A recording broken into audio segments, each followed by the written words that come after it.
Vintage vehicles ಅಂತ ಯಾವ್ದು ಕೇಳ್ತಾರೆ ಅಂದ್ರೆ ಯಾವ vehicle age more than 50 years ಆಗಿದೆ ಆ ವೆಹಿಕಲ್ಸ್ ನ ವಿಂಟೇಜ್ ವೆಹಿಕಲ್ಸ್ ಅಂತ ಹೇಳ್ತಾರೆ.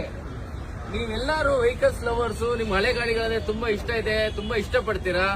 ನೀವೆಲ್ಲರೂ ಆ ಗಾಡಿಗಳನ್ನ ಸೇಫ್ ಆಗಿ ಇಟ್ಕೋಬೇಕು, ಕಾನೂನುಬದ್ಧವಾಗಿ ಇಟ್ಕೊಳ್ಬೇಕು ಅಂದ್ರೆ ನಿಮ್ಮ ವೆಹಿಕಲ್ ನ ವಿಂಟೇಜ್ ವೆಹಿಕಲ್ ಆಗಿ ಕನ್ವರ್ಟ್ ಮಾಡ್ಕೊಳ್ಳಿ. ಯಾಕೆ ಕನ್ವರ್ಟ್ ಮಾಡ್ಕೊಳ್ಳಿ ಅಂತ ಹೇಳ್ತಾ ಇದೀನಿ ಅಂತಂದ್ರೆ, ಕಾನೂನುಗಳು ಬದಲಾವಣೆ ಆಗಿ 20 ವರ್ಷದ ಗಾಡಿ ಅಥವಾ 30 ವರ್ಷದ ಗಾಡಿಗಳು RC ಕ್ಯಾನ್ಸಲ್ ಅಂತ ಹೇಳಿದ್ರೆ ರಾತ್ರಿ ನಿಮ್ಮ ಗಾಡಿಗಳ RC ಕ್ಯಾನ್ಸಲ್ ಆಗಿ ನಿಮ್ಮ ಗಾಡಿಗಳು ವೇಸ್ಟ್ ಆಗಿಬಿಡ್ತವೆ.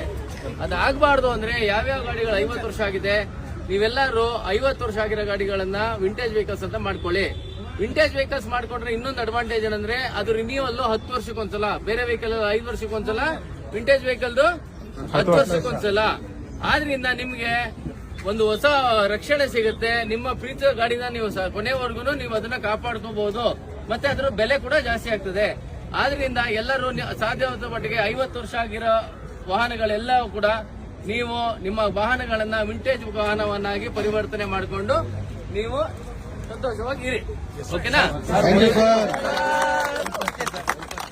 ಎಲ್ಲರಿಗೂ ಕ್ಲಾರಿಟಿಗಾಗಿ ಇವಾಗ 50 ವರ್ಷ ಹಳೆ ಗಾಡಿಗೆ 50 ವರ್ಷ ಹಳೆ ಗಾಡಿಗೆ ನೀವು 10 ವರ್ಷ FC ಕೊಡ್ತೀರಾ ಅಂತ ಹೇಳ್ತಿದ್ರ, ಹಳೆ ನಂಬರ್ ನ ರಿಟರ್ನ್ ಮಾಡ್ಕೊಬೋದಾ ಇಲ್ಲ ಹೊಸ?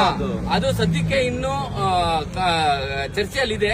ಅದು ಸದ್ಯಕ್ಕೆ ಇನ್ನೂ ಕಾನೂನಲ್ಲಿ ನಡೀತಾ ಇದೆ. ಮೋಸ್ಟ್ಲಿ ಅದು ಓಲ್ಡ್ ಅದೇನಾಗುತ್ತೆ ಅದು ಆದ್ಮೇಲೆ ಅದು ಇಂಪ್ಲಿಮೆಂಟ್ ಮಾಡಾಗುತ್ತೆ. ಇವಾಗ ಹೇಳಿಕ್ ಬರಲ್ಲ.